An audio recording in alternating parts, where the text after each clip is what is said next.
Hello दोस्तों, kidney का cancer कितने तरीके का होता है आज इस पर बात करेंगे। किडनी का कैंसर काफ़ी कॉमन, काफ़ी पोटेंशियली डेंजरस या लीथल कैंसर होता है। आज इसके टाइप्स पर बात करेंगे ताकि ओवरऑल एक अंडरस्टैंडिंग डेवलप हो पाए। हम आपको ये भी बताएंगे कि इन कैरेक्टरिस्टिक क्या होते हैं इन कैंसर्स के और क्या इनका एक्सपेंशन या फैलने का पैटर्न होता है या ओवरऑल बिहेवियर कैसा होता है टाइप्स के हिसाब से, ताकि आपको समझ में आ पाए कि किडनी में कैंसर बोलना एक छोटा वर्ड नहीं है, इसमें बहुत सारी तरह के कैंसर्स इन्वॉल्व हैं और उनमें क्या फ़र्क होता है ये आपके लिए जानना क्यों ज़रूरी है। टॉपिक पर जाने से पहले जो लोग हमारे चैनल पर नए हैं उन्हें रिक्वेस्ट करूँगा कि चैनल को सब्सक्राइब करें, वीडियोस को लाइक करें, शेयर करें, फॉलो करें, कमेंट करें, पूरा देखें।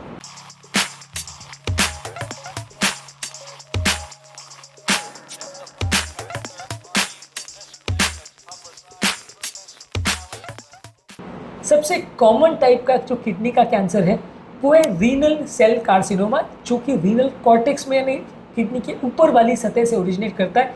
90% केसेस में ये रीनल सेल कार्सिनोमा ही किडनी का सबसे कॉमन कैंसर होता है। इसके काफ़ी सब टाइप्स होते हैं, जैसे clear cell renal cell carcinoma, papillary renal cell carcinoma, chromophobe renal cell carcinoma, collecting duct RCC और अनक्लासिफाइड आरसीसी। यानी कि बेसिकली इसके क्या सब टाइप्स हैं या हिस्टोपैथोलॉजिकल या पैथोलॉजी पे स्लाइड्स में जब हम इनको देखते हैं तो उसके हिसाब से हम डिसाइड करते हैं कि इसमें कौन सा तरह का रीनल सेल कार्सिनोमा है।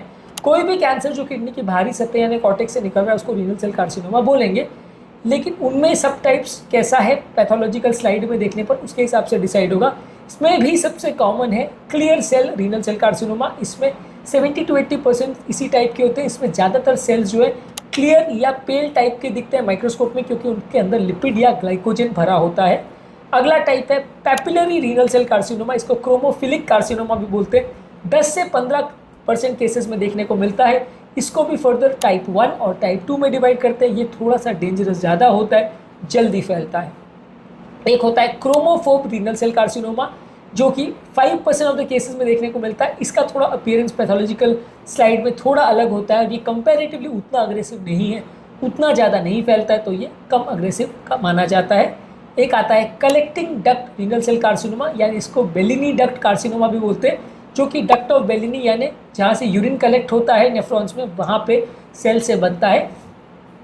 ये थोड़ा सा रेयर है लेकिन अग्रेसिव कैंसर है, जल्दी फैलने वाला कैंसर है। अग्रेसिव से बेसिकली मतलब ये होता है कि जल्दी फैले और जल्दी व्यक्ति की जान ले ले, वैसा टाइप के कैंसर को अग्रेसिव बोलते हैं। जो जल्दी नहीं फैलते हैं या जानलेवा ज़्यादा नहीं होते उनको लेस अग्रेसिव बोलते हैं। इसके अलावा एक होता है अनक्लासिफाइड रीनल सेल कार्सिनोमा, जो कि किसी ऊपर की 4 कैटेगरीज यानी क्लियर, पैपिलरी, क्रोमोफोब और कलेक्टिंग डक्ट कार्सिनोमा में फिट नहीं होता है, तो उसको अनक्लासिफाइड आरसीसी बोलते हैं। इसके अलावा एक होता है ट्रांजिशनल सेल कार्सिनोमा यानी यूरोथीलियल कार्सिनोमा, जो कि रीनल पेल्विस में अराइज होता है। जो एरिया किडनी का होता है जहाँ पे वो यूरेटर से कनेक्ट होता है यानी पेशाब की नली में कनेक्ट होता है, वो एरिया के सेल से अगर ट्यूमर या कैंसर बन जाए तो उसको यूरोथीलियल कार्सिनोमा या ट्रांजिशनल सेल कार्सिनोमा बोलते हैं। ज़्यादातर ये 5 to 10% cases of kidney cancer में इसे बनता है और ज़्यादातर इसका बिहेवियर जो है ब्लैडर कैंसर के लगभग जैसा होता है, क्योंकि ब्लैडर कैंसर वाले जो सेल्स होते हैं लगभग ये भी वैसे ही सेल से बना होता है। उसका ओवरऑल फैलने का पैटर्न और बिहेव करने का पैटर्न लगभग वैसा ही होता है। अगला कॉमन ट्यूमर है विल्म्स ट्यूमर यानी नेफ्रोब्लास्टोमा, जो कि ज़्यादातर बच्चों में 5 साल की एज तक देखा जाता है। अडल्ट्स में ये काफ़ी रेयर है। ज़्यादातर बच्चों में एक बड़ी गठान या मांस के जैसा दिखता है, कुछ जेनेटिक प्रॉब्लम के साथ ये एसोसिएटेड होता है। इसके अलावा नेक्स्ट है रीनल सार्कोमा, जो कि किडनी की कनेक्टिव टिश्यू से निकलता है, जो कि 1% से भी कम केसेस में मिलता है। ये कंपैरेटिवली अग्रेसिव कैंसर्स में आता है और इनका ओवरऑल ट्रीटमेंट पैटर्न जो है वो रीनल सेल कार्सिनोमा जैसा ही होता है। रीनल सार्कोमा जो है वो मस्कुलर या कनेक्टिव टिश्यू से निकलने वाला कैंसर को बोलते हैं। इसके अलावा लिम्फोमा होता है किडनी का, जो कि सिस्टमिक यानी शरीर के लिम्फोमा से रिलेटेड होता है और उसका एक साइट किडनी जैसा बिहेव करता है। ज़्यादातर किडनी में डायरेक्ट लिम्फोमा हो इसके चांसेस कंपैरेटिवली रेयर है।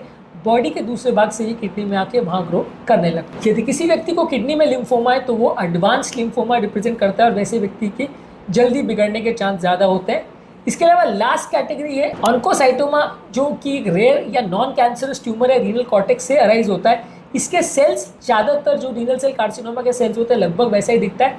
ज़्यादातर इसका पूरा टुकड़ा या पूरा मांस को ही बाहर निकाल लिया जाता है और माइक्रोस्कोप एनालाइज करते हैं। इसको डिफरेंशिएट करना थोड़ा सा मुश्किल होता है। ज़्यादातर ये रीनल सेल कार्सिनोमा जैसा ही दिखता है। बेसिकली, लेकिन ये उतना जल्दी स्प्रेड नहीं होता, कंपेरेटिवली लेस एग्रेसिव या लेस डेंजरस है। आज के टॉपिक में हमने किडनी कैंसर के अलग अलग टाइप्स पर बात करी। ये जानना और समझना आपके लिए अलग अलग ट्यूमर्स क्यों होते हैं, कैसे होते हैं, ये समझना ज़रूरी इसलिए है क्योंकि हर ट्यूमर का अपना बिहेवियर पैटर्न होता है, हर ट्यूमर का अपना फैलने का पैटर्न होता है, सबकी दवाइयों का पैटर्न भी अलग होता है, सबके ट्रीटमेंट का पैटर्न अलग होता है, सब के रिस्पॉन्स का या थेरेपी से रिस्पॉन्ड करने का पैटर्न अलग होता है। ये सारी ही चीज़ें जो है काफ़ी हद तक इस बात पर डिपेंड करती है कि किडनी का कौन सा ट्यूमर है। इसलिए हर व्यक्ति में कह देना कि उसको किडनी का कैंसर है और वो ट्रीटमेंट सक्सेसफुल, इसमें ये वाली दवा हो जाएगी, वो वाली दवा हो जाएगी, वैसा कहना गलत है, क्योंकि इसमें भी कई सब कैटेगरीज है और हर एक सेल की कैटेगरी के हिसाब से ट्रीटमेंट का रिस्पॉन्स अलग हो सकता है। इसलिए इस डिफरेंस को समझना ज़रूरी है। उम्मीद करूँगा कि आज के टॉपिक में कुछ नया जानने को मिला होगा। किडनी के कैंसर के सिम्टम्स, किडनी के कैंसर के ओवरऑल ट्रीटमेंट पैटर्न और इसके टिप्स, रिस्क फैक्टर्स, सब पे हमने अलग अलग वीडियोस किए, इन्हें भी ज़रूर चेकआउट करें। टॉपिक एंड करने से पहले जो लोग हमारे चैनल पर नए हैं उन्हें रिक्वेस्ट करूँगा कि चैनल को सब्सक्राइब करें, वीडियोस को लाइक करें, शेयर करें, फॉलो करें, कमेंट करें, पूरा देखिए।